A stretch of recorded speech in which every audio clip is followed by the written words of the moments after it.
OBC ಸಲಹಾ ಸಮಿತಿಯ ಸಭೆ ಮುಕ್ತಾಯವಾಗಿದೆ. ಸಮಿತಿ ಸಭೆಯಲ್ಲಿ ಅನೇಕ ವಿಚಾರಗಳನ್ನು ಚರ್ಚೆ ಮಾಡಲಾಗಿದೆ. ಮುಖ್ಯಮಂತ್ರಿ ಸಿದ್ದರಾಮಯ್ಯ ಅವರ ನೇತೃತ್ವದಲ್ಲಿ ನಡೆದಂಥ ಸಭೆ ಇವತ್ತು. ಎಐಸಿಸಿ ಒಬಿಸಿ ಸಲಹಾ ಮಂಡಳಿಯ ಅಧ್ಯಕ್ಷ ಅನಿಲ್ ಜೈ ಹಿಂದ್ ಕೂಡ ಇದ್ದರು. ಸಚಿವ ಬೈರತಿ ಸುರೇಶ್ ಇದ್ದರು. BK ಹರಿಪ್ರಸಾದ್ ಇದ್ದರು. ಹೀಗೆ ಹಿಂದುಳಿದ ವರ್ಗಗಳ ಕಾಂಗ್ರೆಸ್ನ ಮುಖಂಡರು ಇದರಲ್ಲಿ ಭಾಗವಹಿಸಿದರು. ಸಲಹಾ ಸಮಿತಿಯ ಸದಸ್ಯರು ತಮ್ಮ ಅಭಿಪ್ರಾಯವನ್ನು ಹೇಳಿದ್ದಾರೆ. 3 ಪ್ರಮುಖ ನಿರ್ಣಯಗಳನ್ನು ಸಭೆ ಮುಂದೆ ಮಂಡಿಸಲಾಗಿದೆ. ಎಲ್ಲರೂ ನಿರ್ಣಯಕ್ಕೆ ಬೆಂಬಲ ನೀಡಿದ್ದಾರೆ ಅಂತ ಹೇಳಿ ಸಿಎಂ ಸಿದ್ದರಾಮಯ್ಯ ಹೇಳಿಕೆ ಕೊಟ್ಟಿದ್ದಾರೆ. ಜಾತಿ ಗಣತಿ ಜಾರಿಗೆ ಆಗ್ರಹ. ರಾಹುಲ್ ಗಾಂಧಿ ಒಂದು ಐತಿಹಾಸಿಕ ಹೆಜ್ಜೆಯನ್ನು ಇದೇ ವಿಚಾರದಲ್ಲಿ ಇಡ್ತಾ ಇದ್ದಾರೆ. ಜಾತಿ ಗಣತಿ ಆಯೋಗವು ತೆಲಂಗಾಣ ಮಾದರಿಯಲ್ಲಿ ಅನುಸರಿಸಬೇಕು. ಸಭೆ ಬಳಿಕ ಸಿಎಂ ಸಿದ್ದರಾಮಯ್ಯ ಈ ಹೇಳಿಕೆಯನ್ನು ಕೊಟ್ಟಿದ್ದಾರೆ.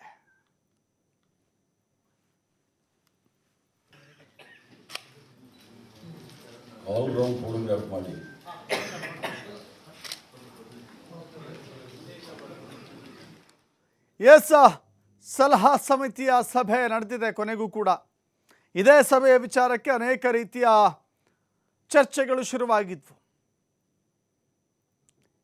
ಎಐಸಿಸಿ ಒಬಿಸಿ ಸಲಹಾ ಸಮಿತಿಯಲ್ಲಿ ಮುಖ್ಯಮಂತ್ರಿ ಸಿದ್ದರಾಮಯ್ಯ ಅವರು ನೇತೃತ್ವವನ್ನು ವಹಿಸಿಕೊಳ್ತಾ ಇದ್ದಾರೆ ಅನ್ನೋದು ಅನೇಕ ಊಹಾಪೋಹಗಳಿಗೆ ಕಾರಣವಾಗಿತ್ತು.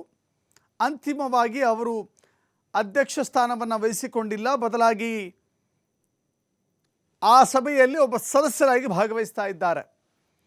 ಬೆಂಗಳೂರಿನಲ್ಲಿ ಆಯೋಜನೆಗೊಂಡಿರುವ ಕಾರಣಕ್ಕಾಗಿ ಅವರು ಇಡೀ ಮೇಲ್ವಿಚಾರಣೆಯನ್ನು ಮಾಡಿದ್ದಾರೆ. ನಮ್ಮ ರಾಜ್ಯದ ಅಹಿಂದ ನಾಯಕರು ಸೇರಿದಂತೆ ಬೇರೆ ಬೇರೆ ರಾಜ್ಯದ ಅಹಿಂದ ನಾಯಕರು ಇದರಲ್ಲಿ ಭಾಗವಹಿಸಿದ್ದಾರೆ. ನೋಡ್ತಾ ಇದ್ದೀವಿ ದೃಶ್ಯಾವಳಿಗಳಲ್ಲಿ. ಬೇರೆ ಬೇರೆ ರಾಜ್ಯದ ಅಹಿಂದ ಕಾಂಗ್ರೆಸ್ನ ಮುಖಂಡರು, ಅಹಮದ್ ಪಟೇಲ್ ಇರ್ಬೋದು, ಬೇರೆ ಬೇರೆ ರಾಜ್ಯದ ಮುಖಂಡರು ಭಾಗವಹಿಸಿದ್ದಾರೆ.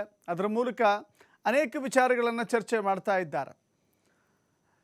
ದೇಶದಲ್ಲಿ ಅಹಿಂದ ಮತಬುಟ್ಟಿಯನ್ನು ಗಟ್ಟಿ ಮಾಡಿಕೊಳ್ಳಲಿಕ್ಕೆ ಕಾಂಗ್ರೆಸ್ ಮುಂದಾಗ್ತಾ ಇದೆ. ಕರ್ನಾಟಕ ರಾಜ್ಯದಿಂದ ಆರಂಭವಾದಂಥ ಅಹಿಂದ ಕಾನ್ಸೆಪ್ಟ್, ಅದು ಮುಖ್ಯಮಂತ್ರಿ ಸಿದ್ದರಾಮಯ್ಯ ಅವರಿಂದ ಆರಂಭವಾದಂಥ ಕಾನ್ಸೆಪ್ಟ್, ಈಗ ದೇಶವ್ಯಾಪಿಯೂ ಕೂಡ ಕಾಂಗ್ರೆಸ್ ಅದನ್ನು ಅನುಸರಿಸಲಿಕ್ಕೆ ಹೊರಟಿದೆ. ಮತ್ತಷ್ಟು ಮಾಹಿತಿ ನಮ್ಮ ಪ್ರತಿನಿಧಿ LN ಸ್ವಾಮಿ ಕೊಡ್ತಾರೆ. ನೇರ ಸಂಪರ್ಕದಲ್ಲಿ ಜಾಯ್ನ್ ಆಗ್ತಾ ಇದ್ದಾರೆ. ಸ್ವಾಮಿ, ಗಮನಿಸ್ತಾ ಇದ್ದೀವಿ, ಅಹಿಂದ ಒಂದು ಗಟ್ಟಿತವಾದ ಸಂಘಟನೆ, ಗಟ್ಟಿತವಾದಂಥ ಬೇರನ್ನು ಕರ್ನಾಟಕದಲ್ಲಿ ನೆಲೆ ನಿಂತ ನಂತರದಲ್ಲಿ ಈಗ ದೇಶವ್ಯಾಪಿಯೂ ಕೂಡ ಕಾಂಗ್ರೆಸ್ ಅದನ್ನೇ ಜಾರಿಗೊಳಿಸಲಿಕ್ಕೆ ಮುಂದಾಗ್ತಾ ಇದೆ. ಈ ಎಐಸಿಸಿ ಸಲಹಾ ಸಮಿತಿಯಲ್ಲಿ ಯಾವೆಲ್ಲ ವಿಚಾರಗಳು ಪ್ರಮುಖ ಚರ್ಚೆಯನ್ನು ಪಡೆದುಕೊಂಡ್ವು, ಏನೆಲ್ಲ ರೆಸಲ್ಯೂಷನನ್ನು ಪಾಸ್ ಮಾಡಿಕೊಳ್ಳಾಯಿತು?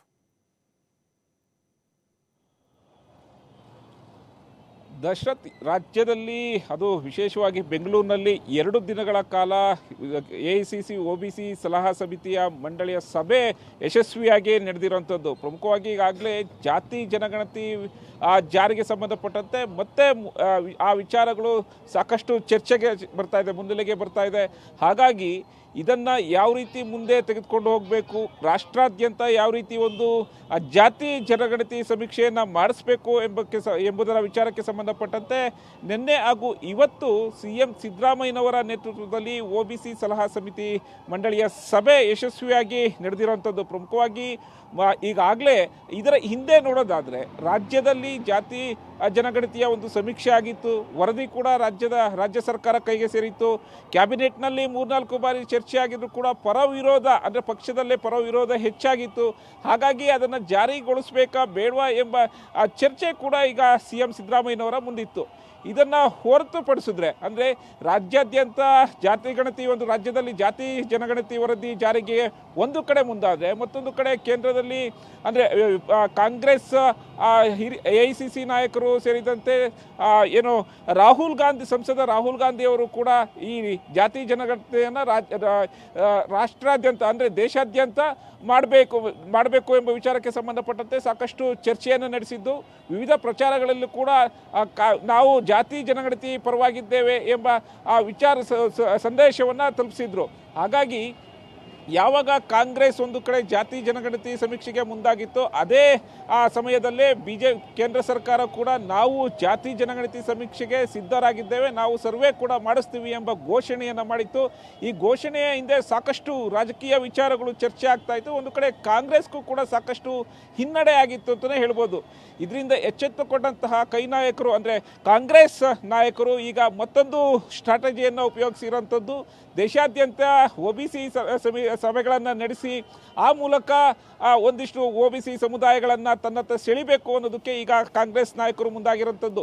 ಈ ಹಿನ್ನೆಲೆಯಲ್ಲಿ AICC OBC ಸಲಹಾ ಸಮಿತಿ ಸಭೆಯನ್ನು ಮೊದಲ ಬಾರಿಗೆ ರಾಜ್ಯದಲ್ಲಿ ನಡೆಸಲಾಗಿದೆ. ಅದು ವಿಶೇಷವಾಗಿ ಅಹಿಂದ ನಾಯಕ ಎಂದು ಗುರುತಿಸಿಕೊಂಡಿರುವಂಥ CM ಸಿದ್ದರಾಮಯ್ಯನವರ ನೇತೃತ್ವದಲ್ಲಿ 50 ಸಭೆ ಮುಕ್ತಾಯಗೊಂಡಿರುವಂಥದ್ದು. ಹಲವು ರಾಜ್ಯಗಳ ಮಾಜಿ CMಗಳು ಕೂಡ ಇದರಲ್ಲಿ ಭಾಗಿಯಾಗಿದ್ದರು. ಆ ಪ್ರಮುಖ ನಿರ್ಣಯಗಳನ್ನು ಅಂದರೆ OBC ಸಭೆಯಲ್ಲಿ ಪ್ರಮುಖ ನಿರ್ಣಯಗಳನ್ನು ತೆಗೆದುಕೊಂಡು AICC ಮೂಲಕ ಅದನ್ನು ಕೇಂದ್ರ ಸರ್ಕಾರಕ್ಕೆ ತಲುಪಿಸುವಂಥ ಕೆಲಸಕ್ಕೆ ಈಗ ಕಾಂಗ್ರೆಸ್ ನಾಯಕರು ಮುಂದಾಗಿರುವಂಥದ್ದು. ಅದರಲ್ಲಿ ಪ್ರಮುಖವಾಗಿ ಇದರ ನಿರ್ಣಯಗಳನ್ನು ನೋಡೋದಾದರೆ ದೇಶಾದ್ಯಂತ OBC ಬೃಹತ್ ಸಮಾವೇಶಗಳನ್ನು ನಡೆಸೋದಕ್ಕೆ ಸಿದ್ಧತೆ ಮಾಡ್ಕೊಂಡಿರುವಂಥದ್ದು. ಅಂದರೆ ಎಲ್ಲ ದೇಶಾದ್ಯಂತ ಹಾಗೂ ರಾಜ್ಯಗಳಲ್ಲಿ ಎಲ್ಲ ಜಿಲ್ಲಾದ್ಯಂತ ಕೂಡ OBC ಸಭೆಗಳನ್ನು ನಡೆಸಿ ಅಲ್ಲಿ OBC ಸಮುದಾಯಗಳನ್ನು ತನ್ನತ್ತ ಸೆಳೆದು ಜಾತಿ ಗಣತಿಗೆ ಸಂಬಂಧಪಟ್ಟಂತೆ ಅಲ್ಲಿ ನಾವು ಅಂದರೆ ಜಾತಿ ಗಣತಿಯ ಸಮೀಕ್ಷೆ ಪರವಾಗಿದ್ದೇವೆ, ಹಿಂದುಳಿದ ವರ್ಗಗಳ ಪರವಾಗಿದ್ದೇವೆ ಎಂಬ ತೋರಿಸೋದಕ್ಕೆ ಈಗ ಕಾಂಗ್ರೆಸ್ ನಾಯಕರು ಮುಂದಾಗಿರುವಂಥದ್ದು. ಅದರಲ್ಲೂ ಪ್ರಮುಖವಾಗಿ ಈ ನಿರ್ಣಯಗಳನ್ನು ನೋಡೋದಾದರೆ ಜಾತಿ ಜನಗಣತಿಯಲ್ಲಿ ರಾಜಕೀಯ ಸಮೀಕ್ಷೆ ಹಾಗೂ ಆರ್ಥಿಕ, ಸಾಮಾಜಿಕ, ಶೈಕ್ಷಣಿಕ ಸೇರಿದಂತೆ ಉದ್ಯೋಗಕ್ಕೂ ಸಹ ಮೀಸಲಾತಿಯನ್ನು ಕೊಡಬೇಕು.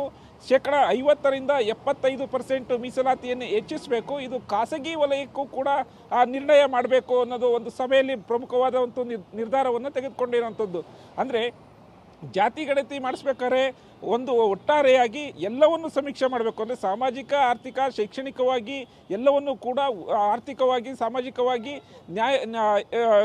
ನ್ಯಾಯಬದ್ಧವಾಗಿ ನಡೆಸಬೇಕು.